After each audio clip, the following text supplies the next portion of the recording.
Hello, everybody. My name is Randa Solek, and I'll just lay out the way that we think the workshop is going to go.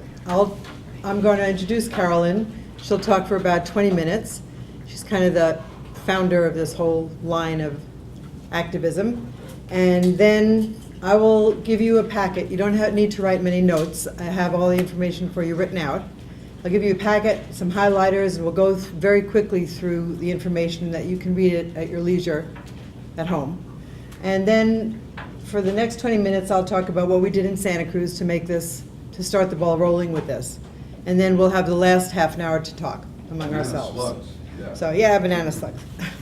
Santa Cruz, UC Santa Cruz, University of California at Santa Cruz, doesn't have like the fighting tigers or the roaring elephants. We have the banana slugs.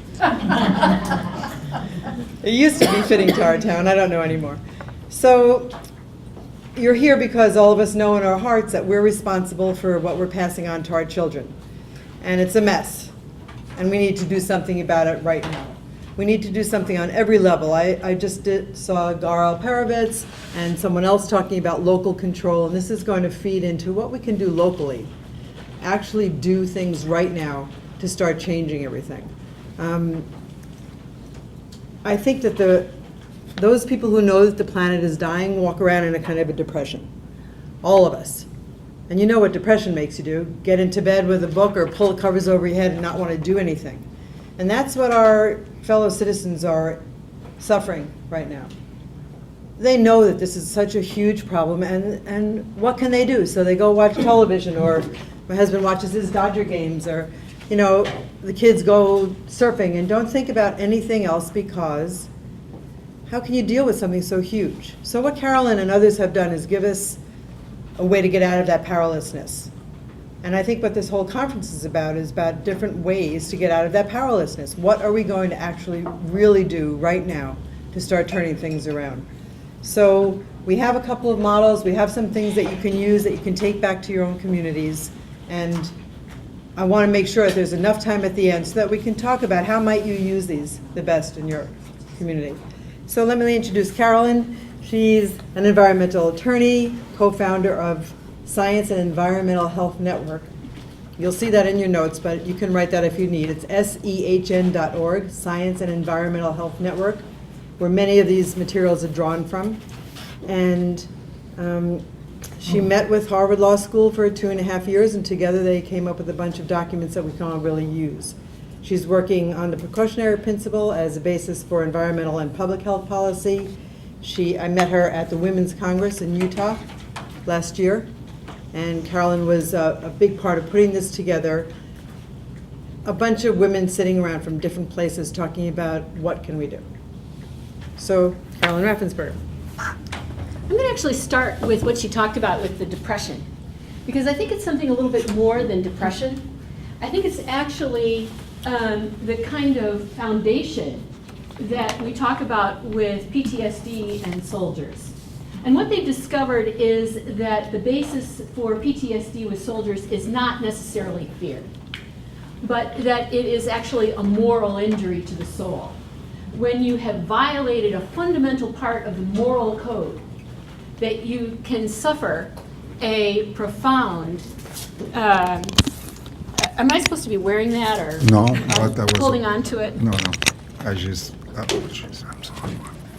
That there's a profound injury when a soldier has murdered a child or has done something that is against what he or she has been brought up for their entire lives. And what I would submit to you is that environmental issues raise something analogous, in that it is almost a pre-traumatic stress disorder, for those of you who know what's coming, and for those of you who know how we are complicitous in it. I drove here, and I drove the vehicle that gets the least good mileage because another member of my household is driving further than I am. And we know that we are part of this, that we are adding to what's going to happen to future generations. The thing about the moral injury with environmental problems is that these are not things that we can solve alone. So yeah, we can change our light bulbs, but the problem is we know that that is not commensurate with the problem at hand. So we know, go change your light bulbs, go do that. On our own, I could drive a few less miles, and I do. I don't go on vacations, I don't do recreational driving anymore. It's all for the work that I do. And that is not enough. And so the grief that I feel is that I'm violating the fundamental moral code that I hold dear, which is that I have an obligation and a responsibility as now nearing elder status. Many of you are already there or with me and moving towards that status, that I have a responsibility to future generations. I have a responsibility to leave a legacy to future generations. And I am unable to fulfill that basic mandate of my own soul in the way that I want to. And so I'm here with you today to find out how we can fulfill that responsibility to those generations to come, how we can take our sacred responsibility and act together in the face of pre-traumatic stress disorder, which I believe informs us well. Don't ignore that. Derek Jensen, my friend Derek Jensen says, do not ignore the sorrow in your heart. Act on it. Act on it. So today that's what we're going to be talking about. We're going to be talking about how we can act on those night terrors that we have when we think about the lack of monarch butterflies, or we think of the extreme weather, or we think of the acidification of the ocean, or we think of the distress and conflict that will wage around the world because of things like climate change, because of having toxified, if that's a word, a verb, the entire earth, the loss of so many species. You know, I come into this because I began work on this idea called the precautionary principle, which says that we should take action to prevent harm in the face of scientific uncertainty. And my indigenous friends would come up to me and sidle next to me and stand there, and we'd be shoulder to shoulder. And my friend Tom Goldtooth or Bob Shimmick would say, you know, Carolyn, that's the 7th generation rule. Well, I'm a Midwesterner. And that just sounded a little bit too hippie, woo-woo for me. You know, like, how could I say, that's the 7th generation rule? But it is. And the 7th generation rule says that we take responsibility and take account of our actions for 7 generations to come. But I've been doing all this work on the precautionary principle. I know how to implement it. And you can read all the writings I've done on this. It's not self-implementing. The precautionary principle, taking action to prevent harm in the face of scientific uncertainty, does not tell you what to do. So there were 5 things that we discovered to do. You heed early warnings. Trends are scientific information. You know, what's the breast cancer rate? What's the CO2 rate, carbon dioxide rate in the atmosphere? What's, you can do any of these, right? And those are scientific information, and they can serve as early warnings. Heed them. Then we set goals. Can we begin to reverse those trends? Yeah, we can. And how do we do that? If we suspect that an activity is causing harm, we look for the best alternative. We go out of our way to search for alternatives to harmful activities, and then we choose them. Now, all of these things have a basis in U.S. law, including identifying the best alternative. So if we do an environmental impact statement under the National Environmental Policy Act, we have to look for the best alternative to federal projects that may cause environmental harm. We know how to do that. But guess what? There is no jurisdiction that requires you to choose the best alternative. There's one action for federal and state law, for those of you who have state laws that require you to do environmental impact statements. You can require that the best environmental choice is actually chosen when you do an environmental impact review or assessment or study. And then we reverse the burden of proof. Now, what does that mean? Currently, for chemical policy, let's just take chemical policy, which I know pretty well. A whole lot of chemicals are out on the market, and most of them have not been tested. So let's just assume that it gave me breast cancer. I got breast cancer, and I'm pretty sure that I was exposed to some carcinogen that is known to cause breast cancer or suspected to cause breast cancer. I go into court and I say, your chemical caused my breast cancer. But you know what? Those chemical companies haven't had to test it. And in court, I have to prove that your chemical could cause my breast cancer. I've got the burden of proof, not the chemical company that manufactured it and that put it onto the market and that made the profits. The injured party and the public have the responsibility and the burden of proof. We switched that. And you know, anybody who's been parent, how many of you have had teenagers? I was a house mother for delinquent boys, so I really know the 16-year-old principals pretty well. So the 16-year-old, you know, wants to not take responsibility for anything. And it's sort of like corporations in this world today, isn't it? You know, there are things that we make 16-year-olds take responsibility for so that they can grow up and be, you know, functioning adults. But we don't make corporations take responsibility for their messes. So how do we do that? How do we reverse the burden of proof? Make companies test it. Make them look for the best alternative. Make them put up performance bonds if they're going to do something risky. Essentially, we're running a casino, an environmental casino, and making folks, the public, take the risk of corporations' bad environmental bets. We reverse the burden of proof. And then we engage in democracy. Now, all the years that I've been working on the precautionary principle, which is longer than I want to admit, I've been saying democracy. You know, the affected parties should be at the table. But you know what's really interesting about that? How many of you have gone to an environmental hearing of some kind? And how many of you have gotten in line, put your name on a piece of paper, and then you've gotten your 3 minutes, and you know there was nothing done about what you had to say? Yeah. I mean, has anybody ever actually said anything that changed a government decision, an environmental decision? Well, maybe we can have stories about that and how that happened. Locally. Locally? Good, locally. But anybody on the federal level? Or, well, we I want don't to. know that it actually changed it. It changed.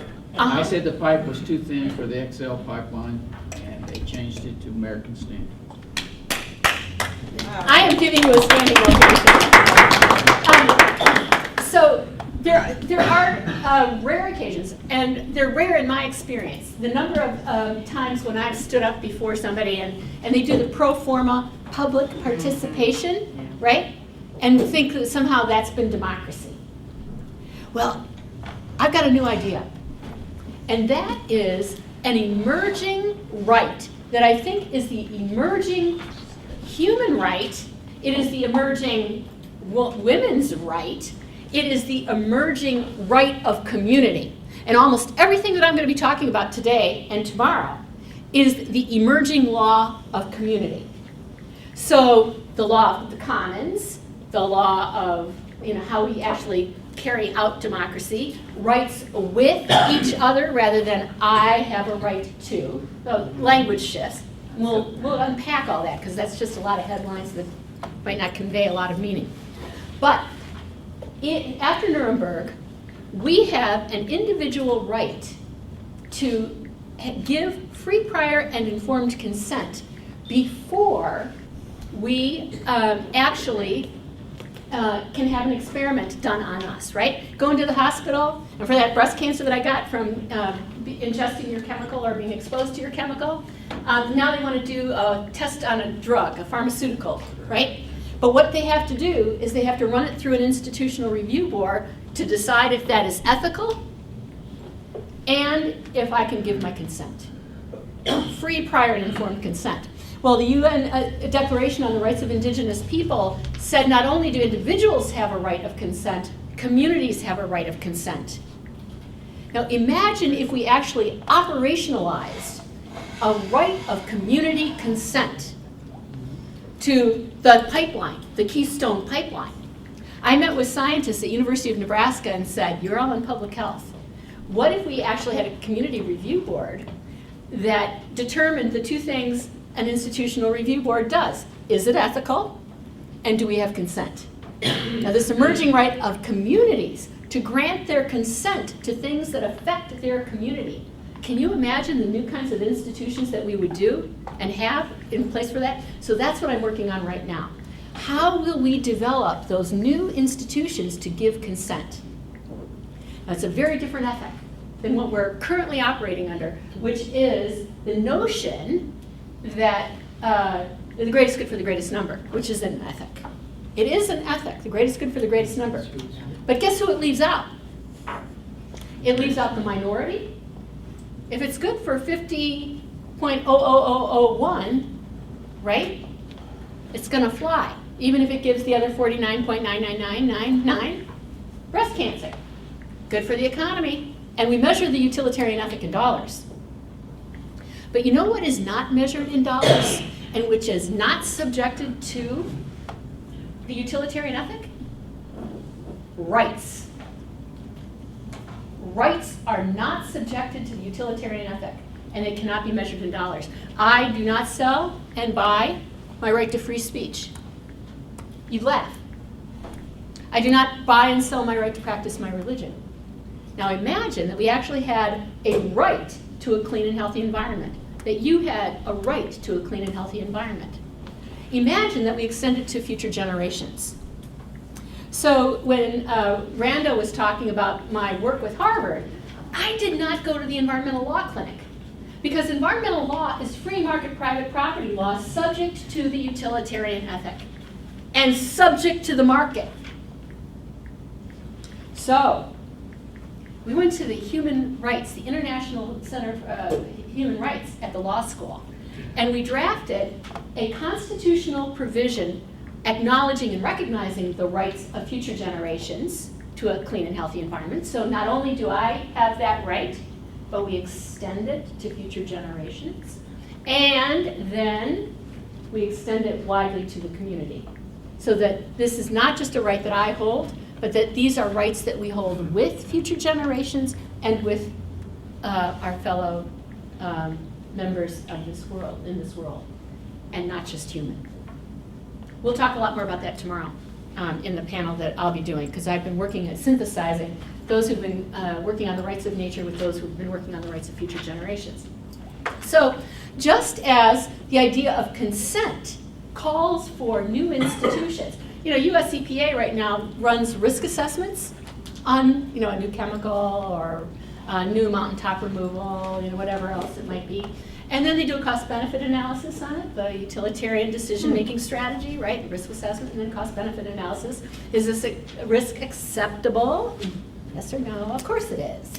Greatest good for the greatest number. Harder to measure the loss in brain function and IQ points or breast cancers or whatever else against the dollars that a corporation will make and will trickle down, right, to through the economy.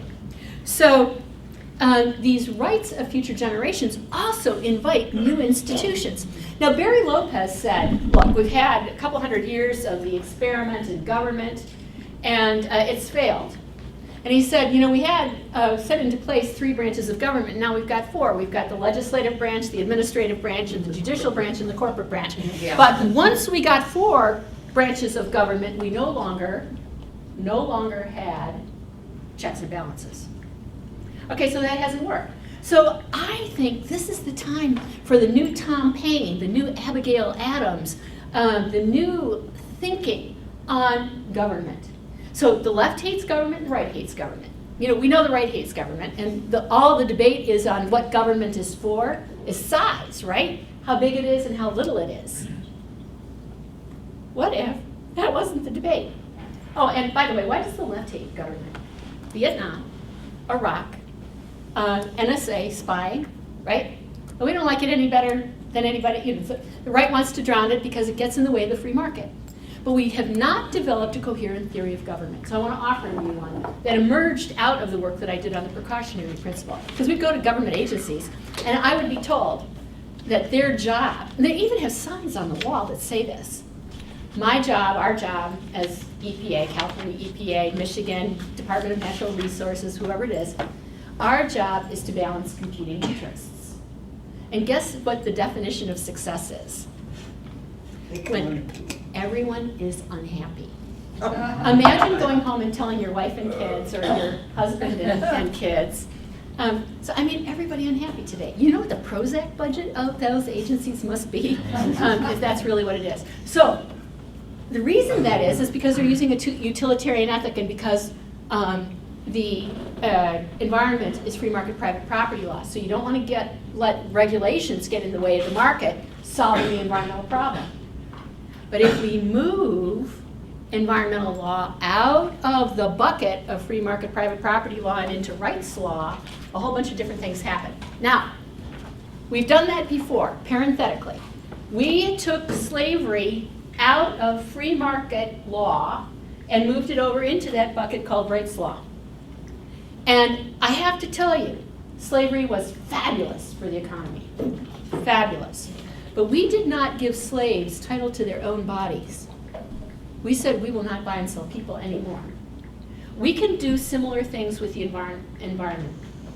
So if we are going to grant this right to a clean and healthy environment to individuals, extend it to future generations, and consider these as rights of community that are held with each other, what kind of theory of government would actually cover that? What kind of government experiments could we run? Imagine that government had two primary functions, and I'm not going to go to defense because we can argue about that all day or night. But it is to defend and protect rights, including the right to a clean and healthy environment. The time that we expanded the UN Declaration on Human Rights, which was passed in 1948. Constitution is pretty old. Bill of Rights not been expanded in a long time. The progressive agenda, I believe, is expanding those rights. And the environmental one is to expand these rights to share in the Earth's commons, the commons. It is to redefine the role of government, to protect these rights. And it's our job to expand those rights that government is to protect. And the second is responsibility of government is to serve as the steward, the guardian, the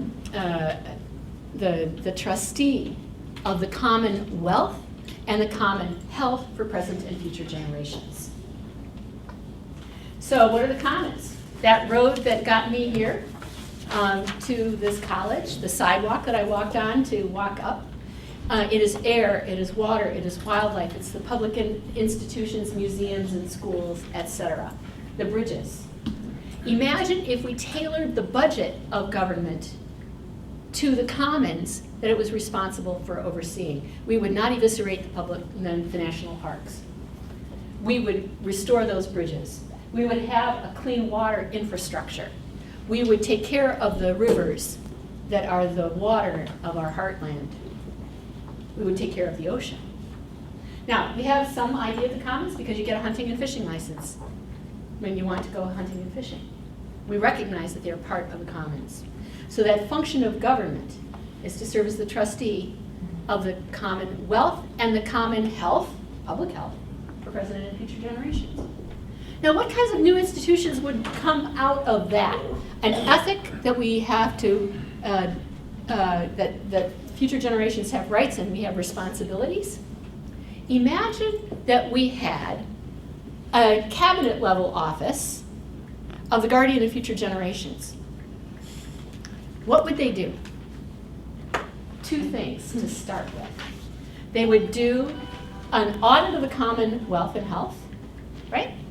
Of whatever is under their jurisdiction. So you can do this at the national level, the state level, the municipality level. You can have a cabinet level office, or you could put them with the Department of Justice. Currently, the Department of Justice in Washington has an ombudsman for small business who reviews all regulations for their impact on small business. Are they Now- funded? Yeah, They are. small businesses, the ombudsman for small business. But imagine having a corollary for future generations and reviewing all regulations for their impact on future generations and doing an audit of the commons and reporting it as part of the budget, because it's really the commonwealth that is the foundation of our life together and of our economy. All right, I'm not going to take that much long. So imagine that we began creating those kinds of new institutions. Imagine that you could not have a Keystone Pipeline without the consent of future generations, and that the ombudsman or the guardian would actually be charged with giving or withholding consent to things like that. How would that change the dynamics of the kind of decisions that we would be making? So when I said the 7 generations, part of why I got into this work on, and am so aggressive about it, is because we are not just leaving things to the 7th generation, which at the time that Tom Goldtooth and my indigenous friends told me about it, I thought was a long time. And it's way outside of the kind of decision-making framework that we are used to making decisions in. But I was asked to draft the guidelines and the principles of perpetual care for an abandoned gold mine up in Alaska, not in Alaska, the Northwest Territories, near Yellowknife. And what I realized was that perpetual care actually meant that it was about 10,000 generations. So we were so far beyond the 7th generation in terms of things that you and I could all name. The things that we are leaving that are tragedies to 10,000 generations. The mountaintops that will be removed in Kentucky will be left barren and desolate for generations, thousands of generations. They will never be what they were. They'll be something else, of course. The earth will do what it does. But in terms of what we have left, mountaintop removal, climate change, the loss of species, things like the abandoned gold mine, Hanford, Fukushima, Chernobyl, we could do a litany of these tragedies. And now, I think our calling, in order to prevent that moral injury to the soul, that those of us who know what we are doing to this earth are called to act out of that knowledge, is to make sure that we do not leave those tragedies to future generations. This is part of our responsibility as emerging elders in this world, to take that responsibility and make sure that the legacy that our generation leaves is one of beauty and one of health. Thank you.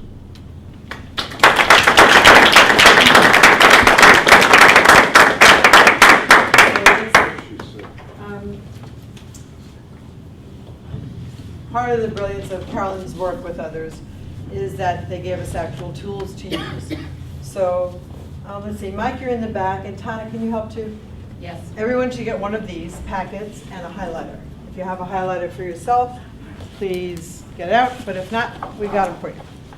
So pass these down. They're right in back of you, Mike, the rest of the highlighters. All right, do you want me to grab these? Yep. Then can you pass those down, please? And pass them to the back.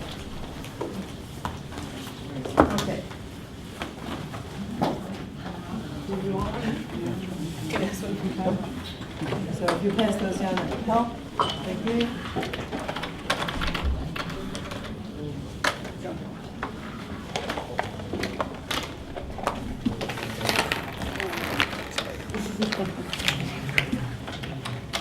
Need 3 more packets over here. Oh, you three more?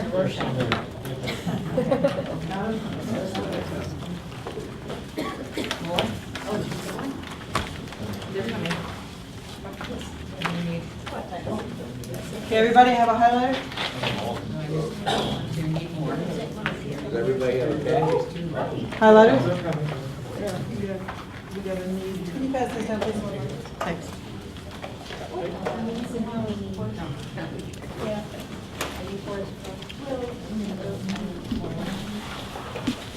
So first, I'm sorry to the photographer, the videographer, I'm going to stand over here, okay? Okay, let's just look through the packets. Do you have, everybody have a packet? No? We need markers. Markers. Yeah. What else? Everybody else? Is that what you need? Thank you. So you can tell I was a 7th grade teacher for 20 years, right? We're going to do it all the class. Let's make sure that everybody has the same thing in their packets, okay? Look on the left-hand side. You should see the flower. That's our overriding graphic for organizing this. Tana, do you have one? Do you have it? We need still another marker. Another marker. There's more. All right, Did you get one? where are they? They're over here. Okay, so there should be this graphic. We have it up on the wall over there, and the one in the back fell down. The graphic which shows what we're going to be covering. Just to look at it quickly. As Carolyn said, it's communities and nature in the middle, and then these related petals, right? The materials are set up for you to use with your communities, with your groups, with your constituents, with your friends. So I'm trying to give you what you need to do this kind of workshop, or invite us to do a workshop for you. Okay, so we're WILF, Women's International League for Peace and Freedom. We have chapters all over the country, and we can run these workshops if you'd like us to. They're a day and a half usually. So squinching into an hour and a half, and that's why I'm going to be just running through this material with you. So that's the first thing. The second thing is a page of instructions for two of the things that we do in the workshop, is double circle and jigsaw. We cannot do those here today in a short time, but that's a way to bring in some of Joanna Macy's spiritual enlivening, interactive practices, so that you're not sitting and listening, but rather up and doing things. And you can read that at your leisure. Some of you have resources for California Guardianship Tour. I didn't make a lot of copies of those, but those are some of the ideas that we had for when we did it in California. And of course, if you did it in your locale, you'd want your own kind of resources there. Yeah? What is the jigsaw page? It's on the back of the double circle. Oh, And then the last one is a crazy idea that somebody had to bring this idea to Michelle Obama. So you can read that letter to her saying, Michelle, what legacy are you leaving? Leave this legacy. Leave us as guardians of future generations. And you can read that when you have a chance. That's on the left-hand side. The right-hand side are the materials that we're going to be highlighting. So we'll start with, does yours say the preamble is the first thing? Yes. Okay. When I considered how to do this in an hour and a half, I thought the easiest way is for me to go through what I thought were the key sentences on each one. And you can highlight the ones that I thought were the key ones and then go home and read this for yourself. Okay, so we'll do it just very simply in a kind of a direct way. It will reinforce everything that Carolyn said and give you our take on why we picked these particular materials. Almost all of them are on the SEHN.org network, .org website. So you can get the fuller ones. Santa Cruz decided to just take to heart Carolyn's teachings, trained ourselves in this, and then we chose which ones we thought were appropriate. But when you look at the SEHN, Science and Environmental Health Network website, you might find ones that are better for you. These ones I think are terrific. So I would highlight the very first title there. This is a Declaration of Rights held by future generations and a Bill of Responsibilities for us. It's how to lift our moral heads up and say, okay, we are taking responsibility for messing up the earth, and now we're going to help fix it, and we're going to try to pass on to you, our dear next generations, the best that we can. Turn the page. On the second page, simply highlight that title, Toward a Bill of Rights Held by Future Generations. The Bill of Rights says what our children and my grandchildren and your great-grandchildren, what they deserve from us. On the next page, highlight Toward a Bill of Responsibilities. is this linked to the Earth Charter in any way? I don't know anything about the Earth Charter, sorry. Let- Maybe let- someone can I just- afterwards. Can I answer that? Oh, sure. This actually came out of a conference that was held in September Yeah, of, I showed them this thing for you first. yeah. It's Moab It's the, Conference. this is the declaration that came out of the Women's Congress that she mentioned before. And it has some similarities to the Earth Charter but it really fleshes out the rights of future generations and our responsibilities to them. So it's a little bit of a different focus, and it would certainly parallel and work with the Earth Charter. So the reason that, you're all too intelligent for me to need to go over these. What you can see is just casting your eye down the page. You'll see that not only do we have, do our future generations have rights that they should demand from us, but we have responsibilities to do this right now. And when I looked at them and I thought, are any of them more important than others? No, I think these are something that you should look at yourself. Turn the page, it says on the top declaration, page 4, so on the back of that. The guiding principles that inform this, that second paragraph says, the rights of present and future generations of all communities, human and ecological, animate and inanimate, are rights with each other to a whole and healthy commons. You can't just go and say that to your local government. They'll look at you like you're crazy, yeah, crazy, another idealist out the door. So the rest of all this is how to do that. The rest is exactly how you do that. How do you say, the air and the water, they belong to all of us. So the second thing that I highlighted is 2 paragraphs down below there. And this is what Carolyn just said. Governments hold 2 responsibilities. Protect the rights and care for the commons. And serve as a trustee to our common wealth and common health. Imagine if our governments did that. That's what we want from our governments. That's what we want to do for each other. So the main idea of this preamble is just to set out very clearly, we owe each other this. This is what we need to acknowledge. And as soon as you acknowledge that, you go out from under that gloom and you say, okay, well, how am I going to do it? So look at the next one. The next packet is the big one, has the meat of everything in it, very thick one.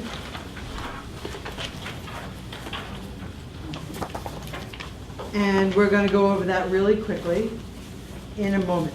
Look at the next packet. Hold that to the right, keep that out, and then make sure that you have, in back of that, a sample of who did that. Berkeley did that. Here's a sample, Berkeley's municipal code entitled The Precautionary Principle. Berkeley started where we can all start. They passed a precautionary principle. Many other places have done that now.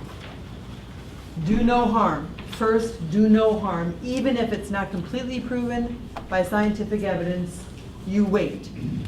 You wait and don't do the harm. So if I can't prove every little chemical is going to lead to her breast cancer, we can't use those chemicals until we prove that they're safe. And it puts a burden of proof on the chemical companies in that case. Are there any? What, precautionary, any safe chemicals? Yeah. Well, I don't know, Water. salt. Not even salt. So I'm not going to highlight anything in that for you. You should look at this with the people that you're interested in working with and say, look, here's a sample. There are other samples of places that have enacted the precautionary principle. And Carolyn originally got it in Germany, right? Years ago, where people have already started using some of this to protect themselves. For instance, in Europe, you have to label GMO food. Yeah. Duh. We almost had that in California. We came very close, and we will, sooner or later. That's a good example of the precautionary principle. I can't prove to you that GMO food is going to grow a third arm from my head. However, I can say, label it so I can make that decision, right? Just take the precaution. Okay, the next page is the Santa Cruz, page documenting the Santa Cruz history, and I will go over that briefly at the end. So let's go back to this, the Commons short and sweet. Big packet. I think all you need to highlight there is the very first title, the Commons short and sweet, because this is what we own together. Would you like a packet of this, Mary? Oh, here, Tana has an extra packet, and I'll highlight it. Thank you so much. Yep. Turn the page. And then turn the page again. 9 common core principles. At the top it says 9 common core principles, 3 or 4 sentences down. The things that belong to all of us must be named, claimed, defended, protected, and improved. The discussion in your community is, what is it? What do we all own? Are we talking about sidewalks here, or are we talking about the ocean? What is it in your community that you want to protect? And those are the things that you have the right and the responsibility to pass on to our future generations intact. They were passed down to us fairly intact. We have really screwed that up. And most of the people in this room have seen things go downhill very fast. And there's no more time to mess around. There's no more time to say, oh, I wonder if this global, forget it. We need to do something right now. This is how you can do it locally. Identify in your locale exactly what it is that you want to protect. Maybe one thing at a time. Maybe 10 things at a time. Maybe it's all the water. Santa Cruz, we got pesticides sprayed on the people in the fields and their homes for a light brown apple moth problem that didn't ever exist.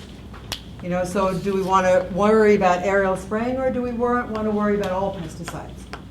That kind of thing. You can decide the scope of what you're worrying about. So that paragraph says the things that belong to all of us, and that's where you have to do an audit. An audit of the commons. You figure out in your community what you need to protect. And then third from the bottom, the people most affected by critical decisions must be included in the process of making them. Straightforward definition of democracy.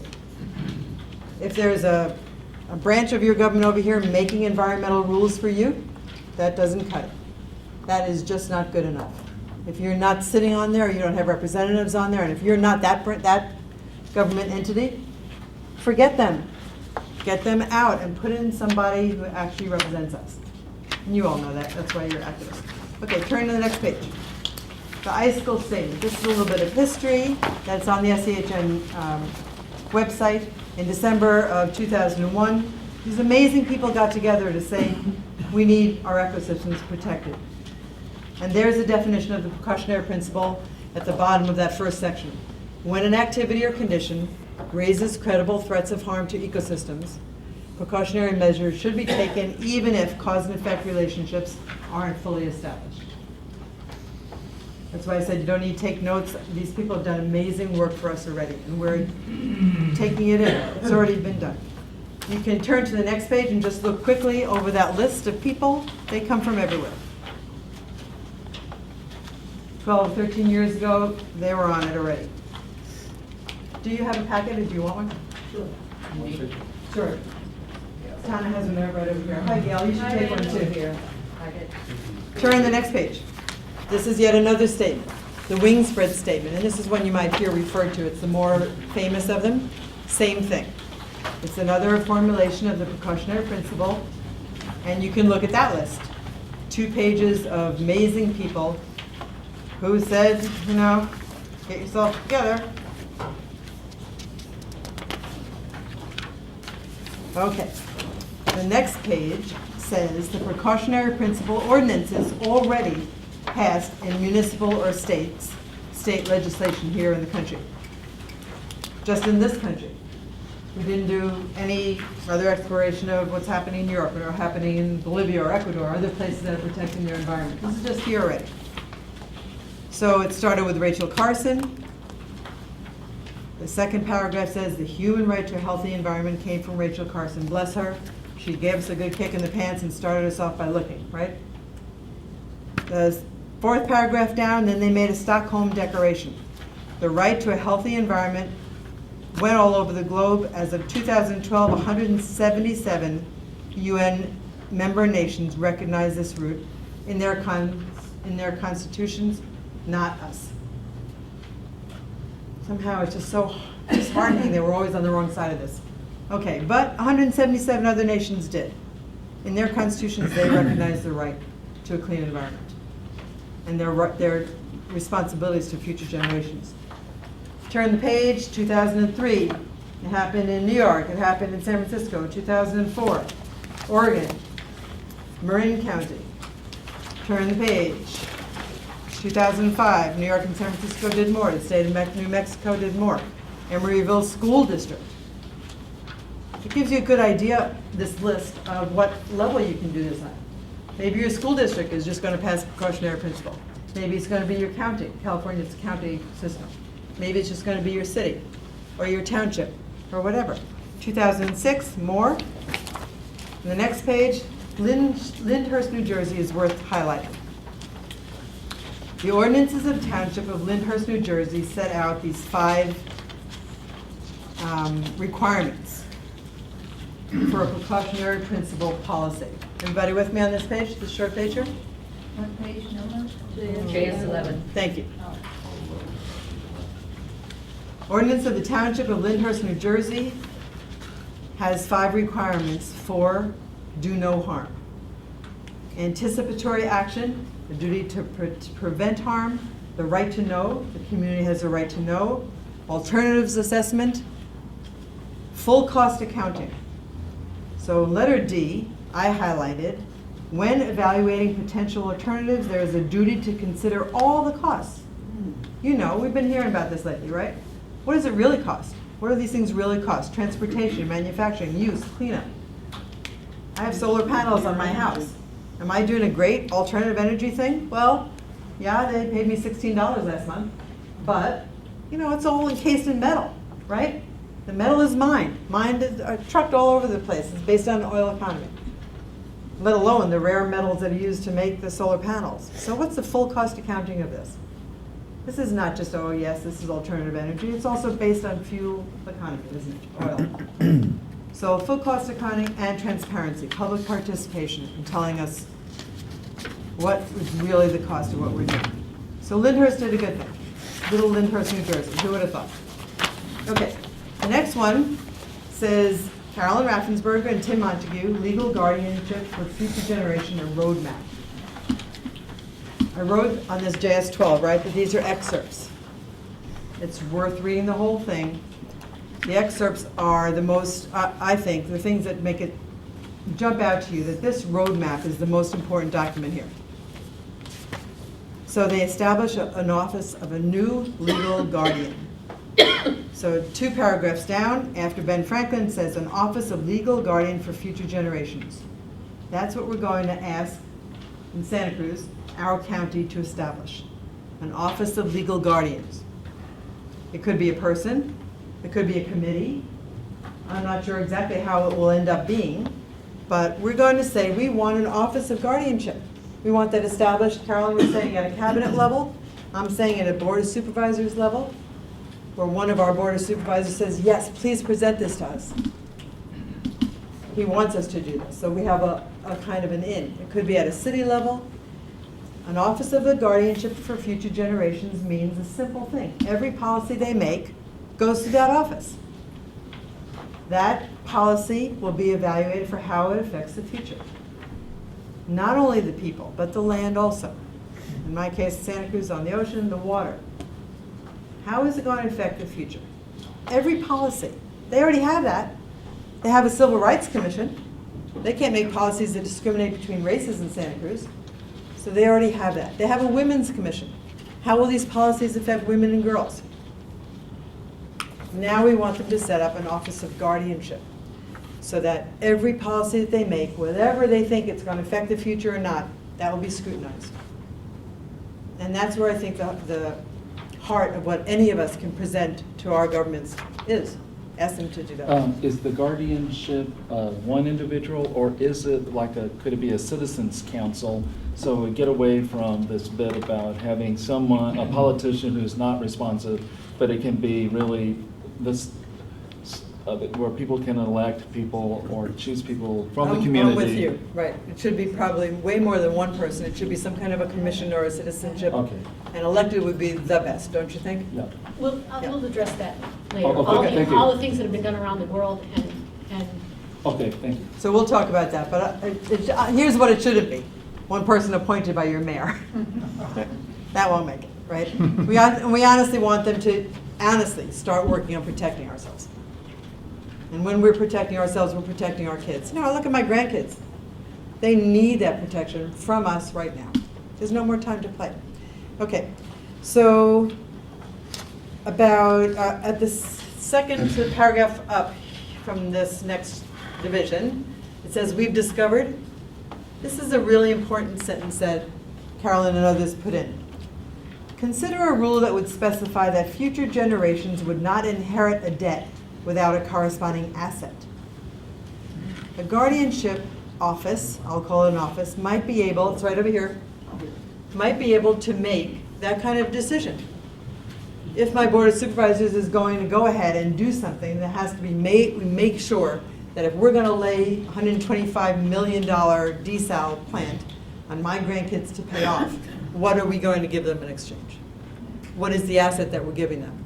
And if that board of supervisors can't answer that, which they can't, then we don't do that desal plant.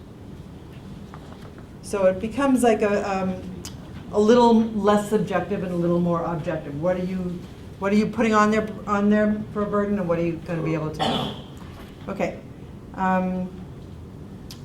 The bottom paragraph in that section says, SCHN Harvard Law School made 2 documents. The first is a model statute and constitutional provision, which I have a copy of here, so that you can actually give them the model law.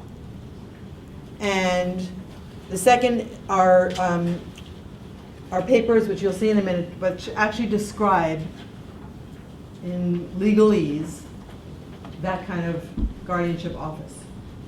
So all of us, me and all of you, we don't have to invent that again.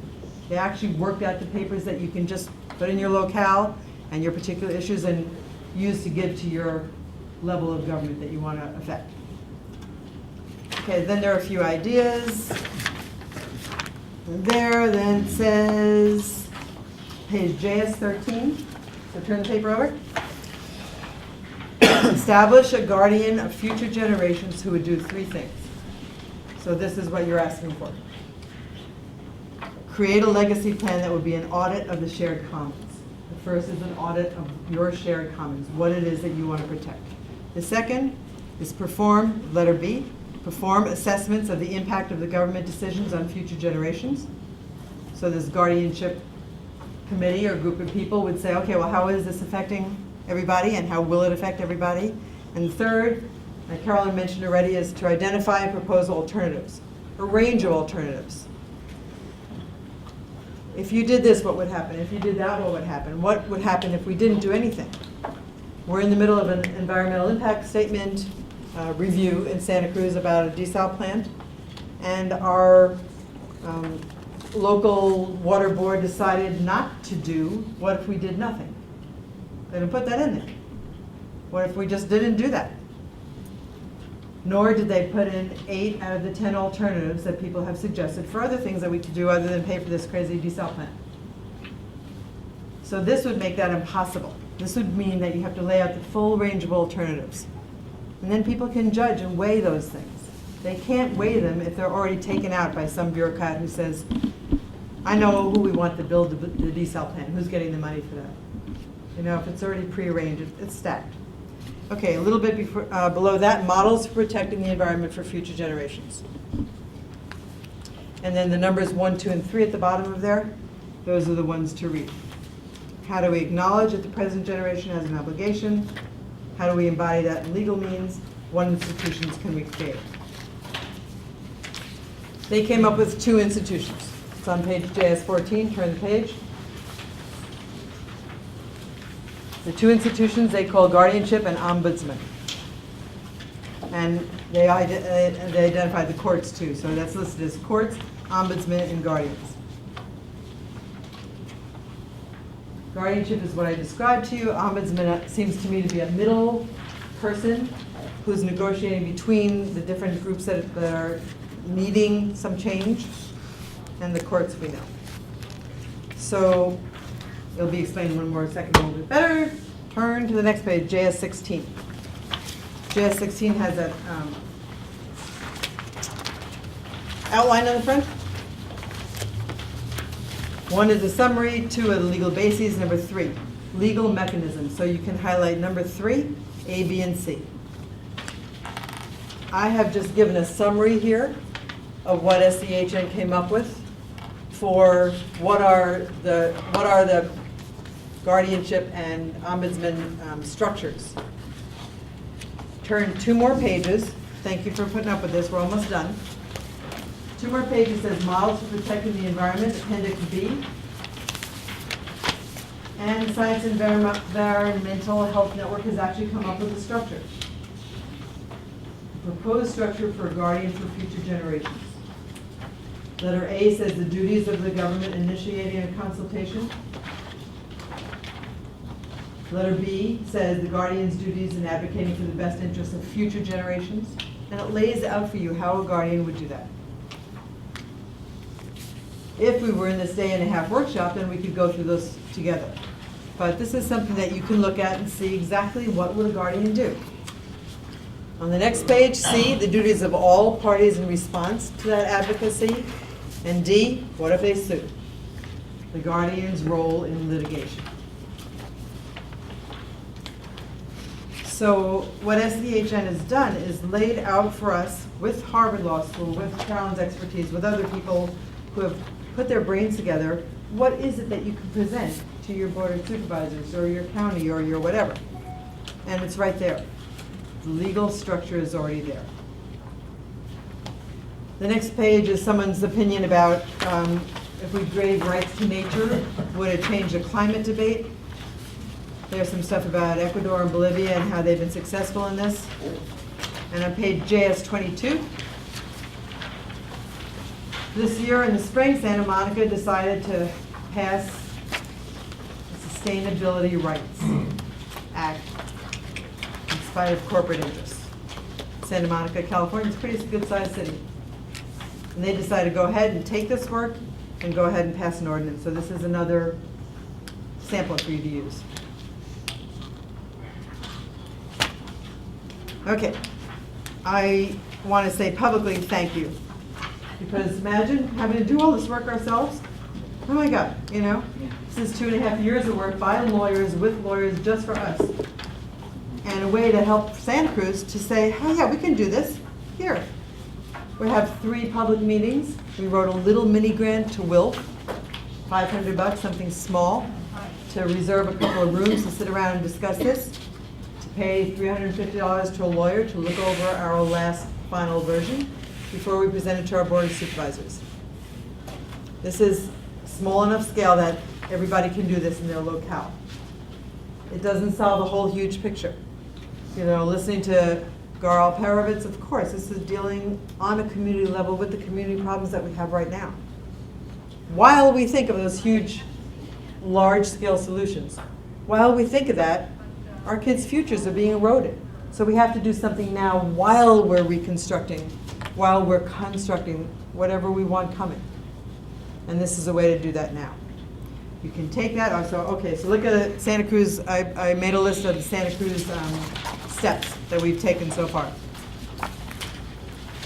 There is nothing unusual in this that your activist groups haven't done 100 times. In the first page, it just says how many people we made alliances with, what groups we contacted, where do we go to get our education. Yeah, we went to the social forum and we started campaigns against bottled water, and I put some of that information out on the back table if you want to look at it. We made sure that we did a lot of stuff in English and Spanish. So we paid translators to make sure that our fracking booklet was translated into Spanish. You're welcome to take as many copies as you want. We also have, I can't speak Spanish very well, or at all, but tutores legales, legal guardians in Spanish. That roadmap is the one that we translated. You're welcome to take that information if you want. Whatever the languages that you need in your locale are, make sure that people have them, because this is a problem for every community, right? And it's no use for the Anglo community in Santa Cruz to do this without the Latino community. That's how our county is set up, about half and half. And not to include them it would be just ridiculous. It wouldn't be worthwhile, it wouldn't be useful. So make sure that you translate them if you can. We met with our local legislators. We have a lot of very friendly local legislators. You know, Santa Cruz has that reputation of being, you know, a real liberal city. Yes and no. We have some people who are friendly and some people who aren't, but we try to sit down with everybody and explain to them what this idea is. And you'll hardly find anybody. My Tea Party next door neighbor, he and I garden together, we're friends, and disagree on pretty much everything. But he agrees that he doesn't want the environment to be screwed up, and that it's our responsibility. And he agrees that corporations are ruining the country and ruining the environment for everybody. So this is not really a left-right kind of thing, right? This is just, we're gonna have a future for our kids or we're not. And a lot of people that you normally don't have political friendships with can get behind this. People want local control, and they want to be able to say, we're doing something about that problem. We're not just sitting around letting ourselves be screwed over. People recognize that. So this is the list of what we did. We worked with different committees. We went to Carolyn's workshops. We went to this Women's Congress, a bunch of Wilf Congresses, and we put all the materials together. And we sat and talked about which of the materials are the most important and what we're actually going to give to people. And this is what we came up with, the pack that we're giving you. So on the second page of that, I just put the general steps. And then as I looked at them, of course, there's nothing that you all don't know about this. I just thought it might be worthwhile to lay it out so that you can say to your group, well, do we do this? Yeah, of course, we know what our major problems are. You know, south of our county was facing fracking, and this is how we worked on it. The north of the county is facing desal, this is how we worked on it. And I see all the mining stuff and everything else that's going on in Wisconsin. You all know what your problems are. So identify local groups working on the issues. Always connect the dots back to corporations. because you're working on this is not only a single issue, but the fact that, who is it that's making profit off ruining our land? Who exactly is it? Is it the pesticide company? Is it the plane company that's spraying the stupid things? Who is it? Why are they bothering to do this to us? Who's making money on fracking? Who's making money on desal? It's a huge, huge plan. We haven't even tried half of the conservation things that we already know can work.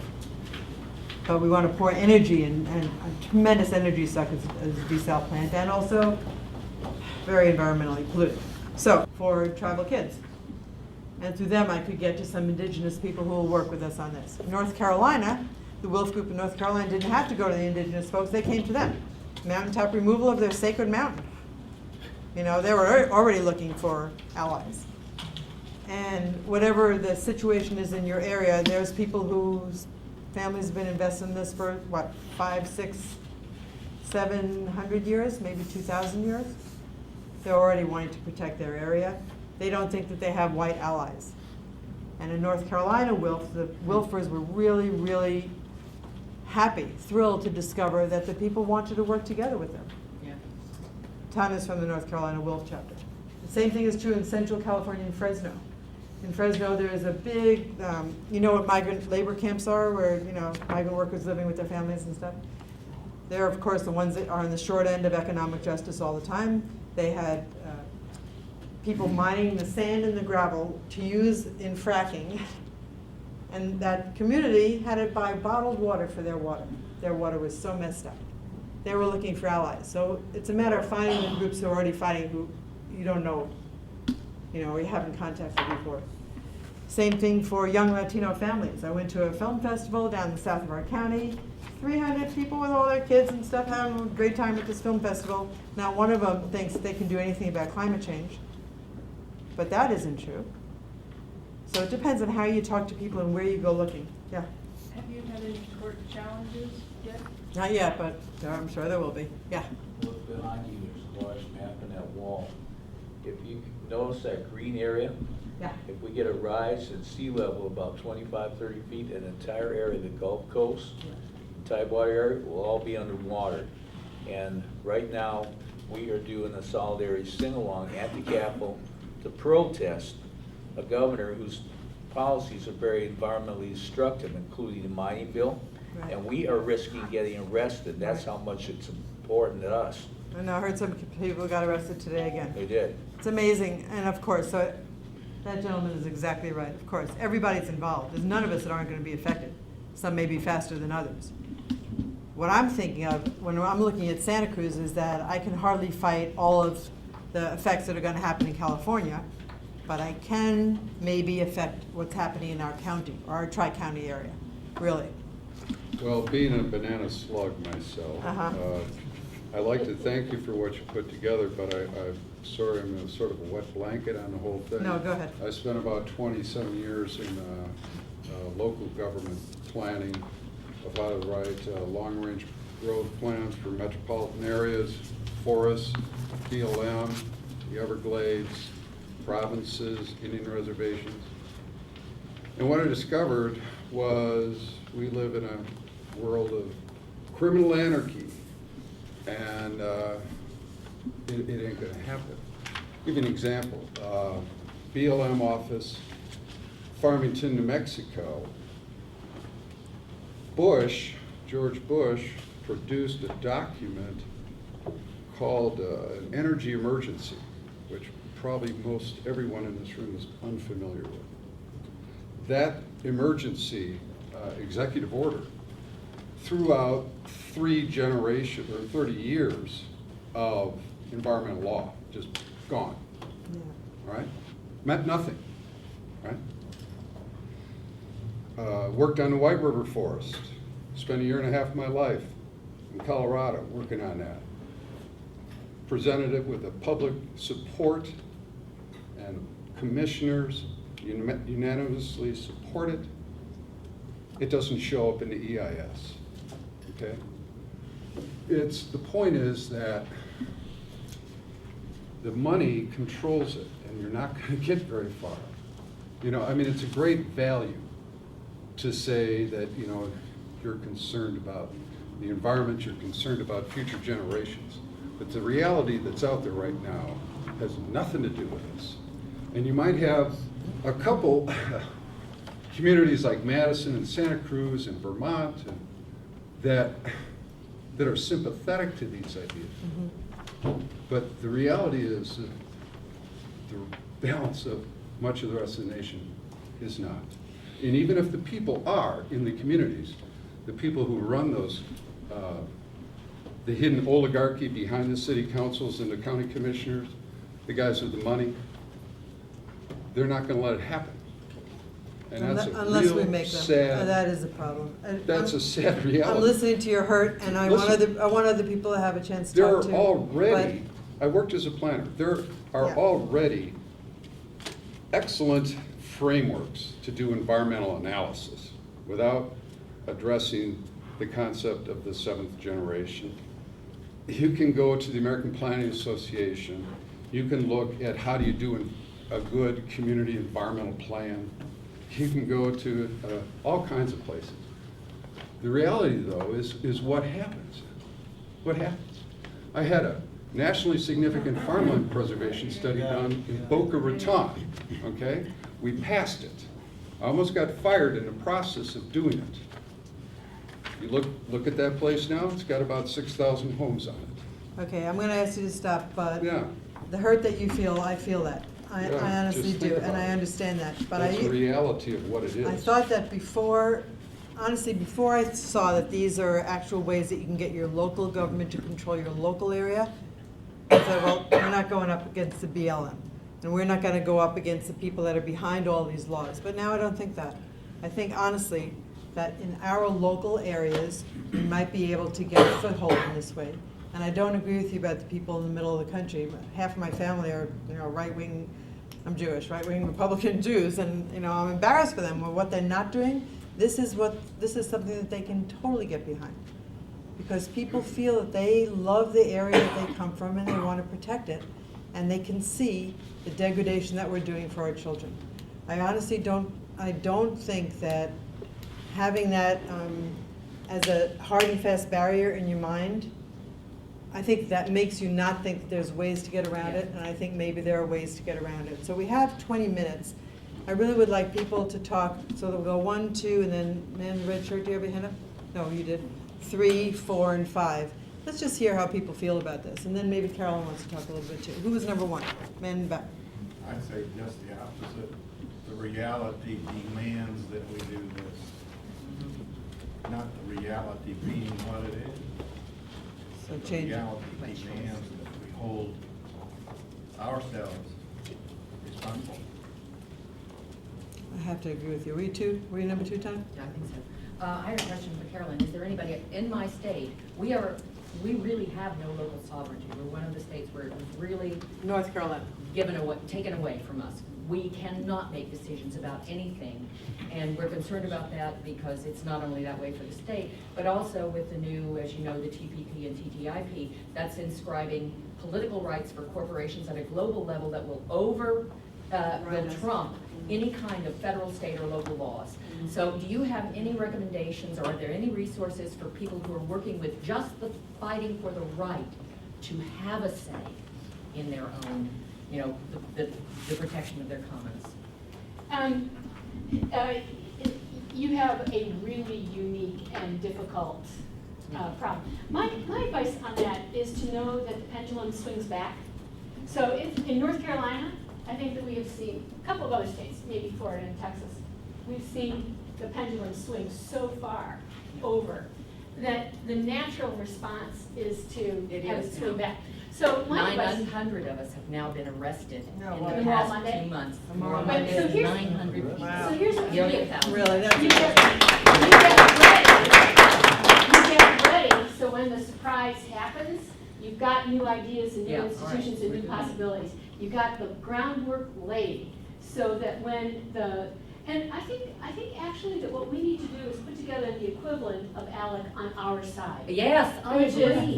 Which is Oh, to really I said that at have Congress. Yeah. the ideas and move them and have Yes. resolutions that And are we have when legislation the doesn't expertise and pass, stuff. when you've got. I agree.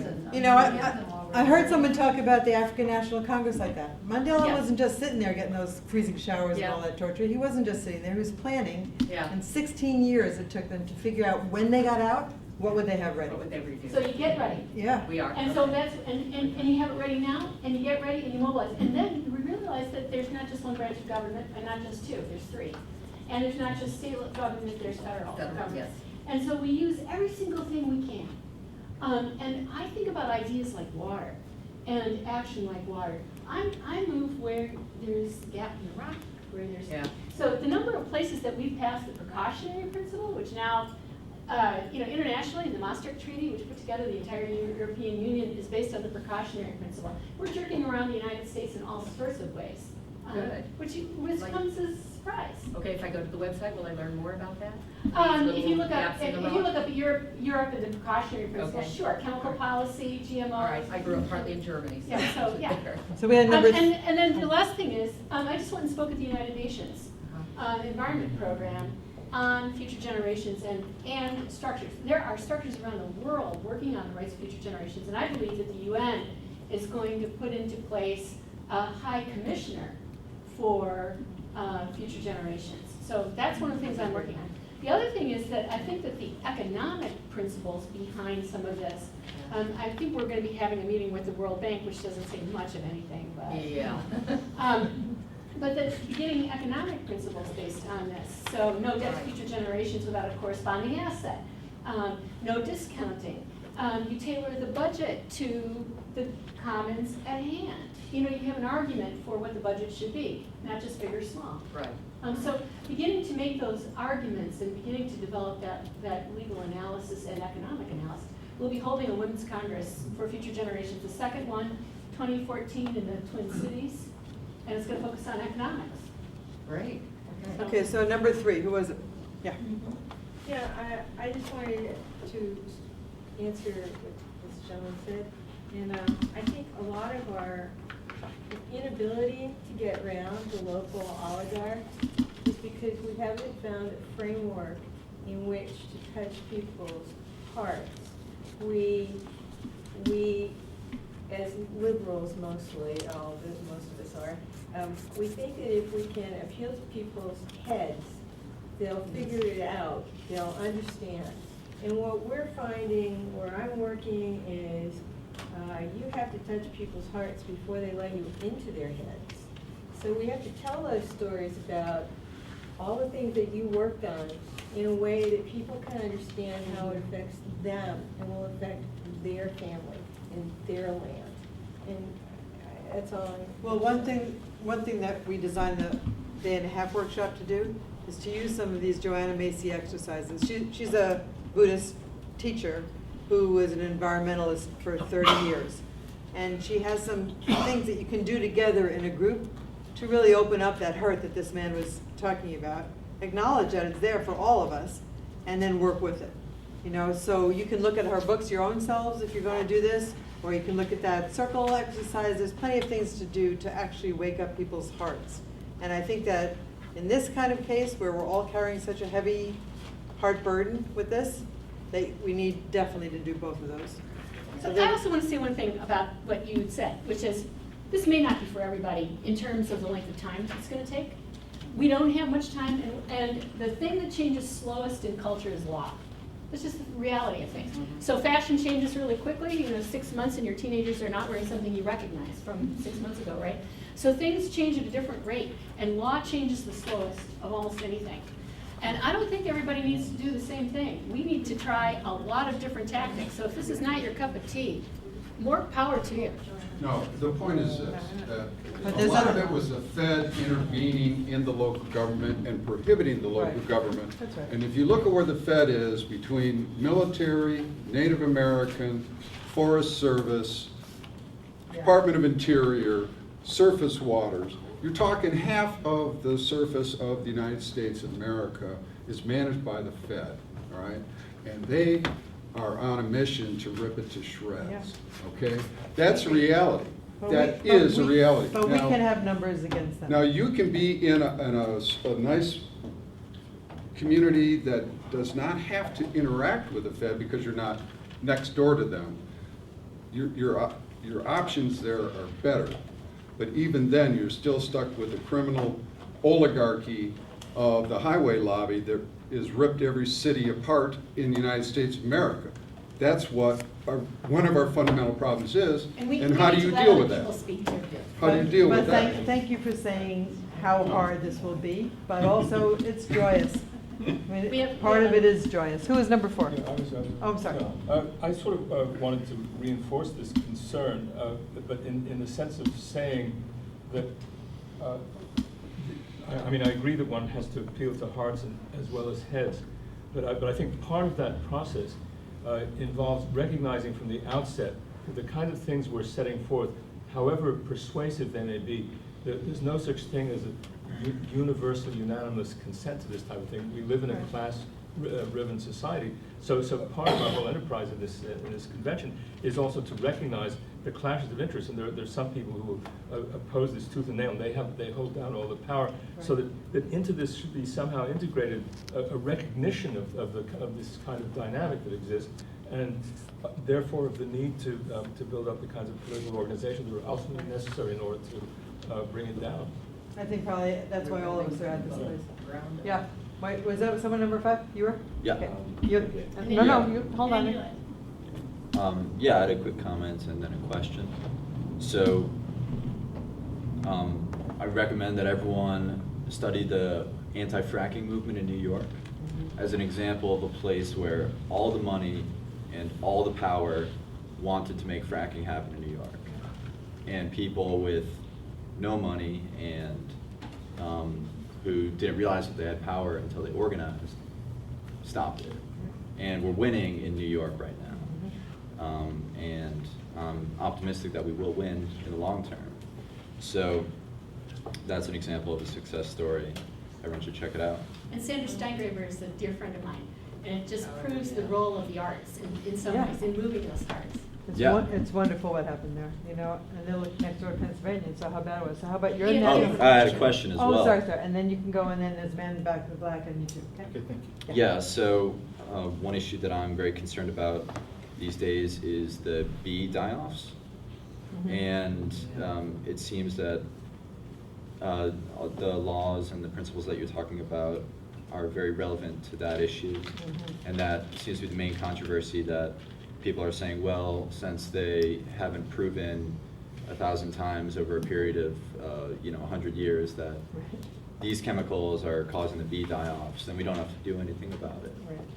And meanwhile, it's a crisis. So is there anything happening in these communities that have passed these laws related to the bee die-offs, or are there any plans? I think you're it, man. I think you got to be at the head of that. Do we have anything There's a huge amount of work on the bee die-offs. Huge. The Oregon die-offs in that parking lot of what it was, a Target or something like that. I think that the bee awareness is one of the biggest, and in the chemical policy and pesticide movement, it is huge. But are they trying to approach it yet? Oh, yeah. Oh, yeah? Yeah, Okay. there's been quite a bit written about it Oh, in the great. precautionary principle. Sure. Good. Good, so how can he tap into that? Where should he look? Google it. Yeah, go look. Bees and precautionary College. principles. And my guess is he already knows. Yeah. So. No, but I didn't know either, and I'm glad to hear that. Okay. A lot of people think I can't do anything, I'm just one Louder. person. Well, that's not exactly true, because since I've been in Madison about 2.5 years, I was involved with a group called Occupy Madison. And we housed, closed, and fed over 100 people. And if you live in Madison, I don't have to tell you how tough it is to get a place, any place. There's a 1.7% vacancy rate. And I'm now part of a group called Sanctuary. We're trying to design a new homeless shelter, and we want to get something that's not going to be a flop house for drunks. It's going to be something where there's going to be jobs, job training, lists of affordable apartments. And we also want to do product-oriented recycling. That means we want to take junk that's going to wind up in the landfill, take up space, and train people how to fix that for money. And this can be sold. It's a win-win all the way around. You get affordable products for the community. You save raw materials that would be used for making those products. And more importantly, you give target groups like single moms, high school dropouts, guys just getting out of jail, of course, homeless people, and income. So you're saying that you can be powerful? Yes, we can, if you organize. The other thing that your example shows is solving for pattern, that there are multiple problems, and if you come up with solutions that address multiple problems rather than pit them against each other, either jobs or the environment, either homeless or the environment, when you start putting them together, that's what Wendell Berry calls solving for pattern. Gentleman in the back?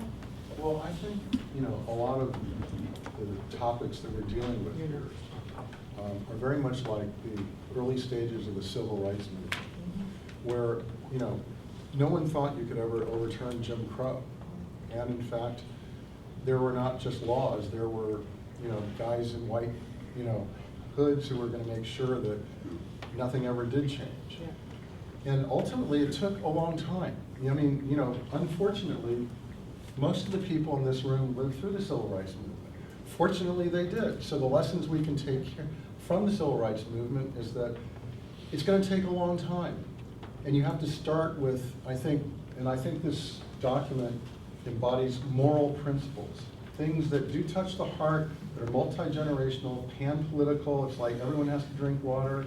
You want your children to have like a future, your grandchildren, etc. I mean, that ought to appeal to some people on a heart level, some people on an intellectual level, but you're making a moral argument, and that's what the civil rights movement ultimately did. And King and Abernathy and everybody else stayed on that message. And eventually it really did get out. And they could see other groups like the women's groups, the women's movement, the gay and lesbian movement, the anti-war movement. They all saw that there were related problems and that really with proper organization, you really could push back.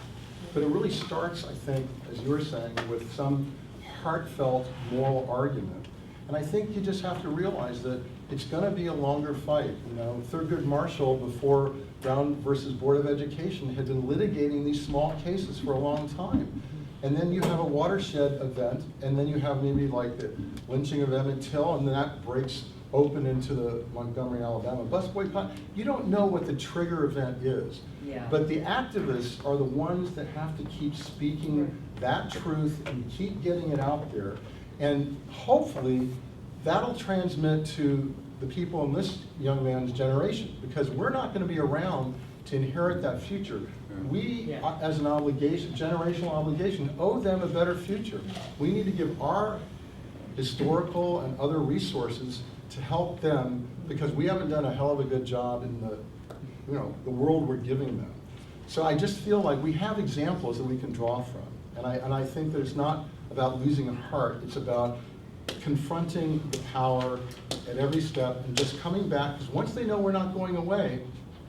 And there's also what you mentioned, there's a tipping point. Yes. Yeah, and people eventually will see, the public will see the interlocking relationships between these things, which really goes back to what you were saying. It really goes back to corporate control of government, ultimately, instead of government in the public interest. I mean, a lot of the things you're talking about were objectives of the EPA, and it was Nixon who created that. If you want to see how things have changed on the political spectrum, a Republican could never do that today. So let me ask you that we have 3 more people to speak in 5 more minutes. Okay, so, and then if that, the man in the blue and then person on the end there, and I think then we'll call it quits. But we have 3 more people to speak. We'll listen to them. If you want to get in touch with any of us, you can do it through that. Okay? Okay, I'll stand up so people can hear me. I'm a anti-fracking, anti-tar sand climate activist, climate justice activist from Texas. And of course, we're under assault from tar sands and fracking. I've been doing some research, and it's something of an approach that we haven't done yet in Texas, but I know in states like Ohio and Pennsylvania and some others, they're looking at using civil rights as a legal tool to fight fracking. And that it is a civil right to have clean air, clean water, etc. Right. Do you know some of those organizations who've been helping them with that, and how is that going so far? I know there's some success, but I just wonder if y'all have any updates. I'm working pretty closely with the legal team in Illinois, and we're looking at using the Illinois Constitution, which grants a right to a clean and healthy environment. And all of the environmental lawyers in Illinois, with one or two exceptions, of mainstream groups, say it's never going to be litigated, it's never going to be used in court. We're putting that together with the public trust theory of government, which is what I laid out. The responsibility of government is to care for the commons. And because there have been 2 huge cases in Illinois on the public trust doctrine, we're looking at using the public trust doctrine there, coupled with the right to a clean and healthy environment. So we're working on a big, we pulled in lawyers from around the country to do that. The environmental community in Illinois is very divided over whether we should just regulate fracking or whether we should go New York's way, which was a moratorium leading to a ban. So I've been working with various legal teams around the country to do that with Sandra and others, in part to see how, in addition to the kind of just on the ground organizing, what kinds of new legal ideas and tactics we can bring. Could we So it's, connect with that project? Yes, and you can also look at my open letter to the Illinois environmentalists on fracking. I wrote 2 open letters. can they get you through SCHN.org, just get you on their website, or you want to give them a way to get in touch with you? Oh, you can find me on the website. If you just Google Carolyn and whatever, You might also contact Okay, Energy thank you. Justice. Energy Justice is a great Energy group here. Justice, okay, thank you. There's 2 men in the back who want to speak. Yeah. Blue shirt man and then Byron. Yeah, I just want to pick up on some of the talk about the heart and moral issues like the gentleman here just talked about. I think one of the things that's really happened, especially with our leaders, is they're framing everything around money. They look at huge amounts of money. They talk about a budget, about money. It's not about a budget, it's about human beings. And we need to reframe that and let people know this is about human beings. This is not about dollars. And they completely, I think, lost sight of that. And I understand it's easy when you're dealing with huge amounts of money that do affect a lot of people, but it's just been, I think, misframed. So they're reframing Lost this that. really The something. corporations and our public officials. Right. I just wanted to add, I'm also from Santa Cruz, Oh, yeah? went to Santa Cruz from Northern California. This issue, which I'm really excited about in terms of Northern California, Sonoma County, Mendocino County. And it also seems to me like it's an ideal entry point for bringing youth more into, as we look around this room, you know. Yeah. I'm among the younger ones, we Yeah. people a lot younger than me who are here, but to bring them in, to engage them in community issues. They're actually because- excited about this, because it's something they can actually do. Yeah, because during Occupy, the Occupy movement, I talked to college students throughout the Bay Area, and the constant refrain was, yeah, it's really cool what you guys are doing, everyone's out in the street, but I don't really see the purpose, because I don't see how I can get involved in what I can do, and everyone's craving community action. Community You action. can frame this preamble and things in sort of student, a young voice, and even distribute it to schools, it just seems like a great entry to finally bring that into. I just had some high school kids tell me, okay, then come around and tell us in school, you know?